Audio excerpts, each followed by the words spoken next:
जादूगर अगर अपनी जान की खैरियत चाहता है तो दूर हट जा मेरे रास्ते से, छोड़ दे मेरे रास्ता को, नहीं वरना बेमौत मारा जाएगा।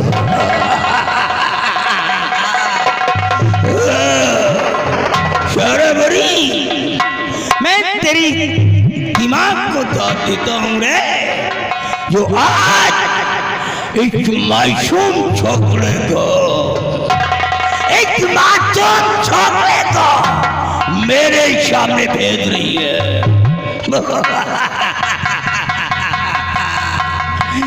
तेरी किस्मत को दाद देता हूँ रे, तू जानती है कि मैं कितना खतरनाक हूँ, फिर भी छोकरे को तलवार नहीं करके मेरे सामने भेज रही है, मेरे सामने।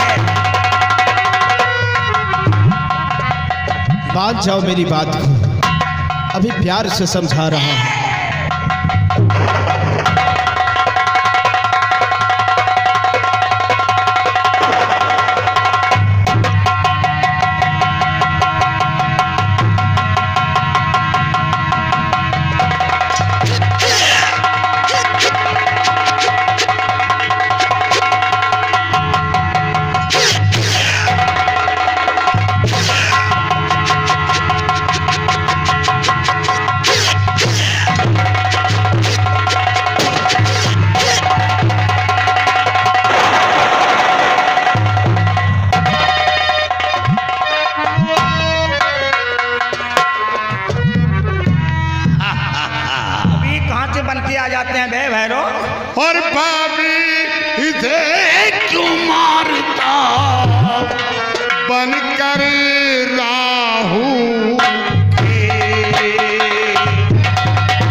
है।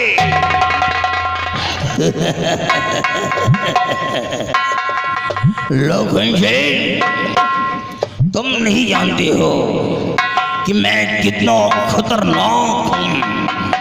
तुम सब मेरे सामने एक कीड़े मकोड़ी की तरह हो। मैं चाहूं तो तुम्हें चुटकियों से मचल करके नहीं लखन सिंह नहीं, ये पटाखे दबाना बंद कर दो। ये पटाखों को बचा करके रखो, क्योंकि जब तुम्हारा दीपावली का फेस्टिवल आएगा, दीपावली का त्योहार आएगा, अगर तुम्हारे घर में कोई चिल्ड्रन वगैरह होंगे, बच्चे होंगे, तो रो पड़ेंगे। मालूम क्या कहेंगे? डैडी और पटाखे लेके के नहीं आए, क्योंकि मेरे बॉडी को ये पटाखे इम्प्रेस नहीं कर सकते हैं। अगर एक नहीं निकल गई हो ना तो मेरा भी एक वार दे। अब मैं वार करता हूं। ठहरो,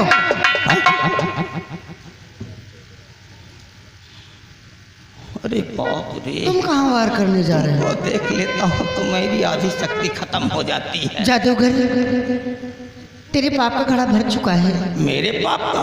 हाँ। मुझे मारने वाला इस धरती पर कोई माई का लाल पैदा ही नहीं हुआ है। जादूगर, तुम्हारा खेल खत्म हो चुका है। अब तुम शीघ्र ही मृत्यु को प्राप्त करोगे। मृत्यु?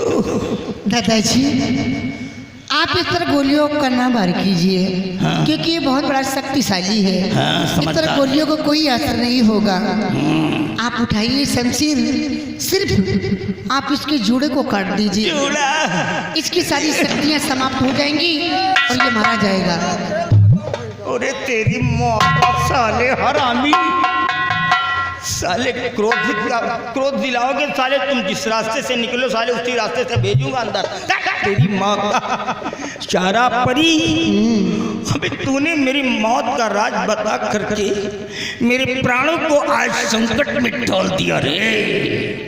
तुझे मालूम था कि मेरी जान मेरे जूड़े में है, क्योंकि तू एक शक्तिशाली परी है, इसीलिए तेरे को मालूम था। लेकिन याद रख सारा परी, तूने मेरे मौत का राज तो बता दिया, लेकिन मेरे पास तक पहुंचने के लिए लोहे की जली चबाने पड़ेंगे। अब देख सारा परी, देख, मैं तेरी जिंदगी को बख्श देता हूं, क्योंकि मैं शादी करना चाहता था तेरे साथ में, लेकिन तू तो हमारी जान के पीछे पड़ गई है, हमारी जान लेना चाहती है। इसलिए अब एक मंत्र ऐसा चलाऊंगा, एक मंत्र ऐसा चलाऊंगा जिस मंत्र के द्वारा तुम सबके साथ कंकुल पत्थर हो जाओगे। दादाजी, मंत्र ना पढ़ने पाए दादाजी, अनर्थ हो जाए। जय घोड़ीदेव। अरे घोड़ी दे, घोड़ी नहीं, घोड़ीदेव। हाँ, घोड़ीदेव।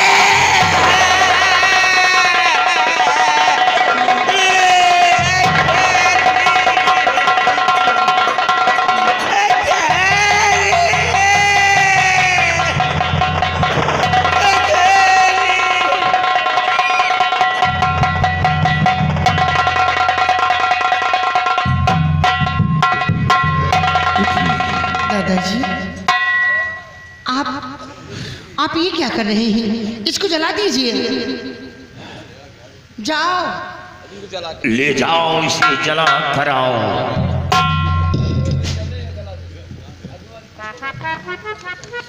दादाजी, मैं आपका एहसान कभी जिंदगी में नहीं भूल सकता हूँ। अगर आप सही वक्त पर नहीं आ जाते तो जादूगर हम दोनों को जान से मार देता। आपकी बहुत बड़ी मेहरबानी है बच्चे। दादाजी। ये तो हर इंसान का धर्म होता है जो मैंने किया।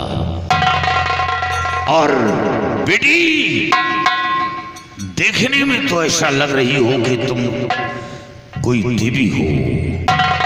सच्चाई क्या है बताओ बेटी, कि लड़का तुम्हें मिला कहाँ और कहाँ की रहने वाली हो और तुम्हारा नाम क्या है और ये जादूगर क्यों पीछे पड़ा था? ऐनेकी के फरिश्ते, मैं जरूर बताऊंगी। मैं इस मुल्क की रहने वाली नहीं हूँ, मैं परिस्तान की रहने वाली हूँ। ओ, परिस्तान की रहने वाली। परिस्तान की शहजादी मैं सारा परी हूँ। ओ दादाजी, मैं लोगों के मुख से सुन रही थी कि मृतलोक की धरती बहुत खूबसूरत है। मैं मृतलोक की धरती घूमने के लिए आ रही थी कि दूर आकाश से मैंने क्या देखा कि एक बियाबान जंगल में एक दुष्ट दानव इस मुसाफिर की जान लेना चाहता था। यानी बियाबान जंगल में दुष्ट दानव इस बच्चे की जान लेना चाहता था। हाँ दादाजी, उसके वार करने से पहले ही मैं उसके समक्ष आकर के खड़ी हो गई थी। मैं उसे जलाकर वहीं पर भस्म कर दी, वो तो वहीं पर ढेर हो गया। हम दोनों वहीं पर टहल रहे थे कि ये सोनाली जादूगर आया। ये आकर मेरा राह रोक कर मुझसे बदतमीजी करने लगा, मुझसे जबरदस्ती शादी रचादी की बात कर रहा था। दादाजी, वो मुझसे पार नहीं पाया तो उस मुसाफिर की जान लेना चाहा। यानी बिटी, जब वो तेरा कुछ नहीं कर सका तो इस बच्चे की जान लेना चाहा। हाँ, उसने जादू का वार किया, लेकिन मेरे पास जादुई छड़ी थी। जादुई छड़ी के रहते उसका जादू नाकाम हो गया। इन मुसाफिर पर जादू का कोई असर नहीं हुआ। दादाजी, वो पराजित होकर जाने लगा। जाते जाते ये कह कर गया कि मैं दोबारा फिर आऊँगा और बड़ी शक्तियाँ लेकर आऊँगा, तब मैं इस बच्चे की बलि अघोरी देव के सामने दूंगा। वो तो चला गया, लेकिन मेरे मन में ख्याल आया कि अगर मैं इस मुसाफिर को इस बियाबान में छोड़ देती हूँ तो ये तांत्रिक कभी भी आकर इनकी जान ले सकता है। दादाजी, मैंने इन्हें अपने साथ लेकर परिस्तान चली गई थी। दादाजी, यानी इस बच्चे को साथ लेकर परिस्तान चली? हाँ, कुछ दिन बीते, इन्होंने ख्वाब में देखा कि मेरे माता पिता पर बहुत बड़ा कष्ट आया है। देवी जी, मुझे माता पिता से मिला दीजिए, मुझे उनकी बहुत याद आ रही है। ऐसा लगता है कि उन पर बहुत बड़ी मुसीबत पड़ी है, दया की नज़र करो। दादाजी, मैंने जरा भी देर नहीं लगाई, मैं इस मुसाफिर को लेकर इनकी मृतलोक की धरती पर आ गई और यहाँ पर पहुँचते ही ये सोनाली जादूगर फिर मुझे सताने लगा।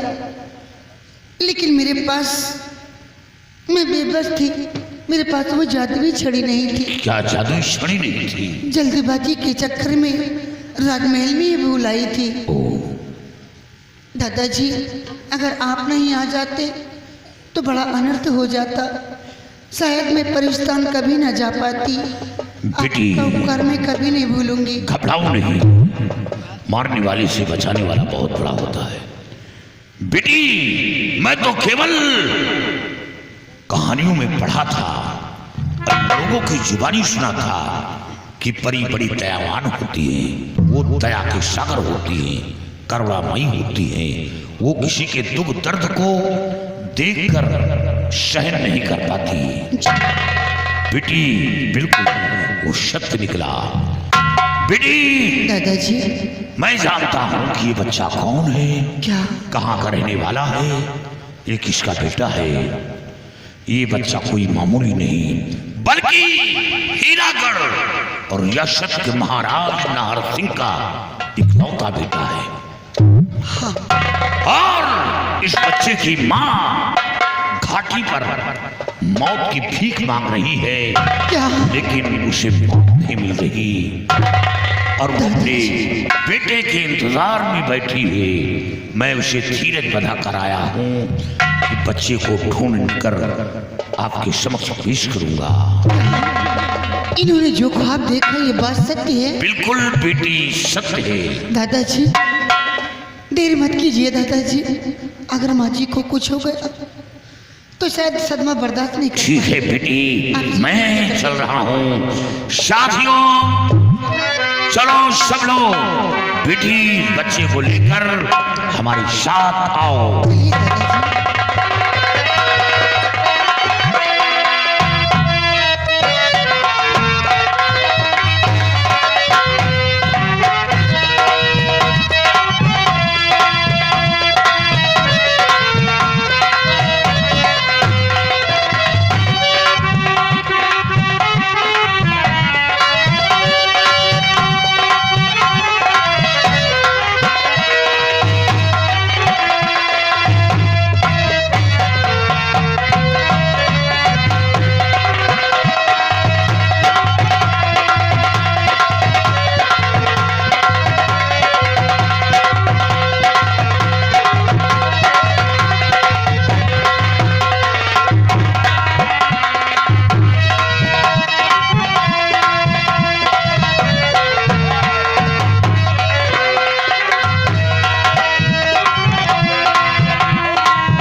बेटी ये रही हीरागढ़ की महारानी और इस बच्चे की माँ। माँ माँ, अरे आप बोलते क्यों नहीं? देखो तुम्हारा लाल तुम्हारे पास आ गया। माँ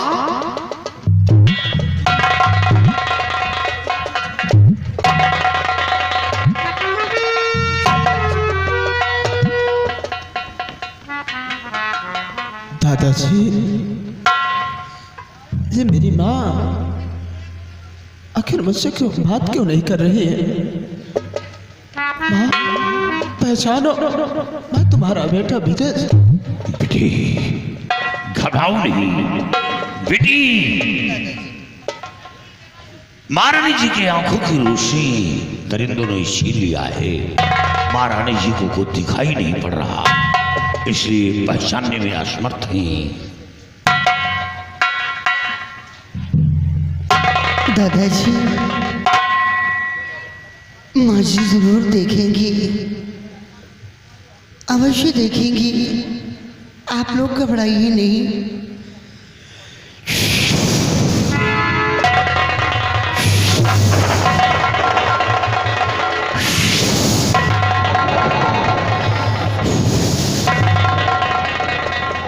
माँ तुम्हारी आंखों में ज्योति आ गई है। माँ देखो तुम्हारा लाल तुम्हें पुकार रहा है। माँ देखो तुम्हारा लाल आया है। माँ देखो पहचानो। माँ देखो मुझे पहचानो माँ।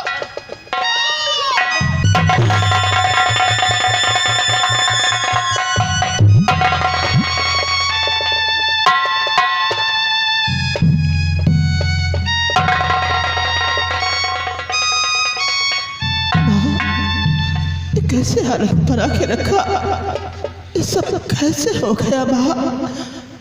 आखिर कैसे हुआ? मेरा लाल अभी तो जीवित है। मैं तो सोचती थी बेटा कि तुझे शेरबाग जी ने नोच नोच कर खा गए होंगे।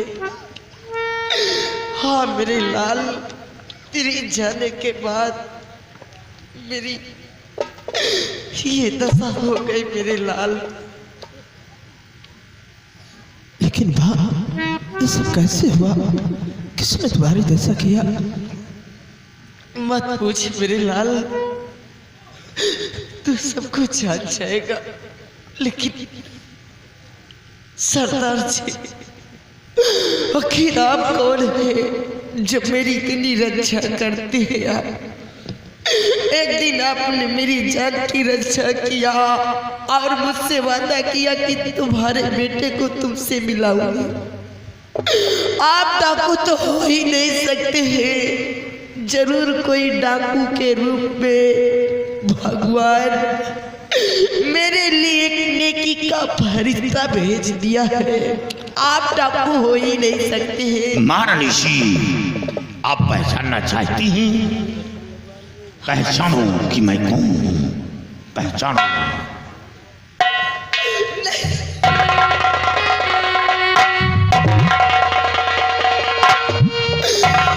या भगवान, ये मैं क्या देख रही हूँ?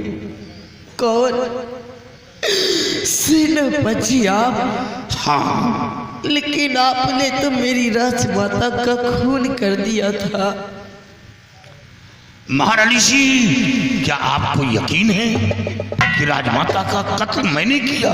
नहीं सेनापति, मुझे नहीं विश्वास हो रहा है कि आपने मेरी राजमाता का खून किया है। अगर जो आप खूनी होते तो हम लोगों की रक्षा करने नहीं आते। आप मुझे निर्दोष दिखाई दे रहे हैं।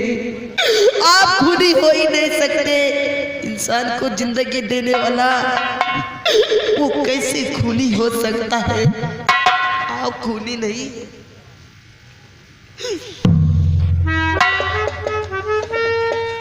राजमाता, मैं खुद उस कातिल की तलाश कर रहा हूं जिसने मेरे बंगले से शमशीर की चोरी की और उसी शमशीर से राजमाता का कत्ल किया। मैं खुद उसकी तलाश में हाँ लेकिन बेटी, आप कौन है?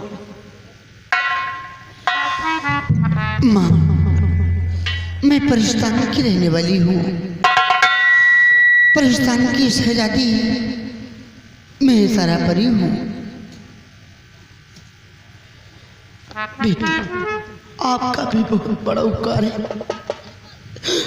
आपने भी मेरे लाल को सहारा दिया, रहने के लिए शरण दिया।